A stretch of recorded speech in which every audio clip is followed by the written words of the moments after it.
oitavo ano. Vamos para mais uma aula de geografia, agora finalizando o capítulo ali sobre a África, o capítulo 4, destacando o período de colonização, a ocupação da África na antiguidade.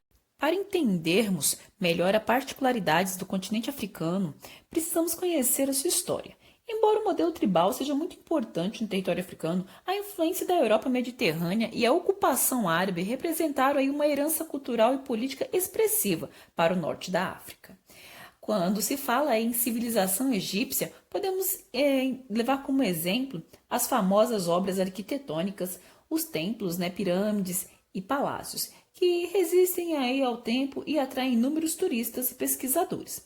No norte do continente, muitas regiões sob influência dos fenícios, povos comerciantes de elevada relevância histórica que difundiu suas técnicas e sua cultura. Entre os povos que mais teve conquistas, destaca-se aí também os gregos e romanos, que também deixaram inúmeras evidências da prosperidade de seus impérios e de suas cidades. Atualmente, muitas das cidades fundadas por esses povos da antiguidade são importantes sítios arqueológicos. Os povos árabes, que dominaram uma vasta área do norte do continente africano, difundiram sua religião e a sua cultura em todos os países que compõem a chamada África Branca. Os impérios e cidades do norte da África e outros impérios se desenvolveram no domínio da África Negra, África Subsaariana, subjugando os clãs e tribos. Entre eles se destacam o reino de Gana, que se expandiu entre os séculos V e XII, e de Axum, na Etiópia, que atingiu o apogeu no século XIII. O domínio europeu também teve sua fase. No período das grandes navegações, durante o século XV e XVII, os turcos bloquearam o Mediterrâneo Oriental. Motivou as diversas nações da Europa a conquistar novos mercados e alterarem seus trajetos marítimos. A princípio, a competição se concentrou especialmente entre os portugueses, espanhóis, ingleses e holandeses. A exploração da costa ocidental da África a caminho de uma nova alternativa para a Índia, importante região fornecedora de produtos exóticos. Os povos africanos foram vistos como inferiores durante toda a fase da dominação europeia. A religião, a cultura, os costumes e a superioridade militar dos brancos europeus tornaram-se argumentos sobre a nobre missão civilizadora. O tráfico de escravos para o continente americano foi mais um dos caminhos utilizados pelos europeus.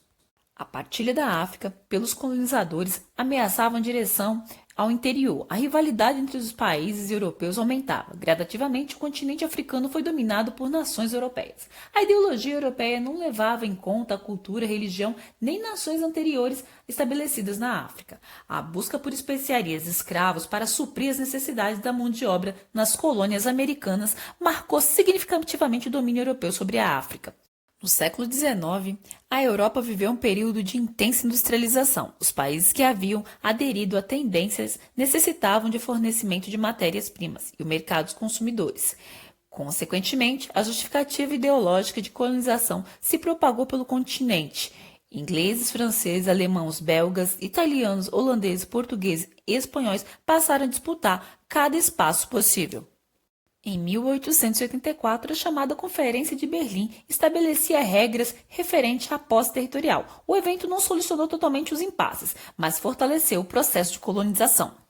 O domínio europeu foi decidido por sucessivos acordos bilaterais. Até o fim do século XIX, a Etiópia e a Libéria foram exceções que ocorreram pequenas mudanças precedentes da Primeira Guerra Mundial. A partir da África, nos moldes da colonização europeia, acarretou problemas geopolíticos, que se agravaram ao longo do processo de descolonização. E depois dele, muitos países africanos ainda enfrentam conflitos étnicos derivados da partilha colonizadora, por manter etnias rivais em um mesmo território.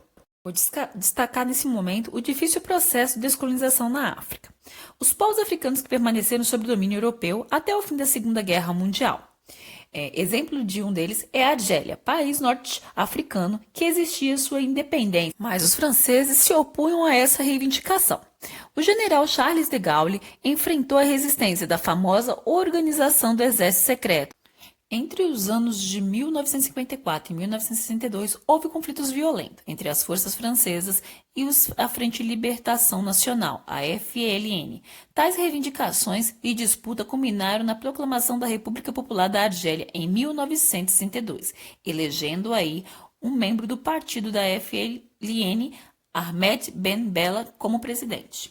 Até o ano de 1952, o Egito era uma monarquia autônoma, entretanto dependia da Inglaterra. O Canal de Suez era controlado pelos militares ingleses. E essas importantes vias de navegação artificial, construídas em meados do século XIX, interligam o mar Mediterrâneo e o Oceano Índico, encurtando as distâncias percorridas por navios cargueiros, diminuindo os custos dos transportes. Em 1956, o Canal de Suez foi nacionalizado, fato que motivou o rompimento das relações diplomáticas em declaração de guerra por parte da Inglaterra e da França. O conflito só foi encerrado por alguns anos depois, mediante a intervenção da ONU.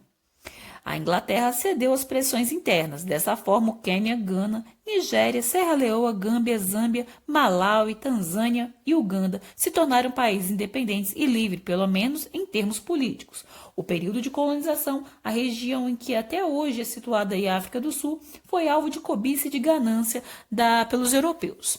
Ela se tornou independente em 1961. Como vocês puderam observar, o 8º ano, o processo de descolonização na África não foi fácil, né? Muitas pessoas queriam continuar se beneficiando de, então, nações aí que tinham grandes recursos minerais. Então, até a próxima aula, turma.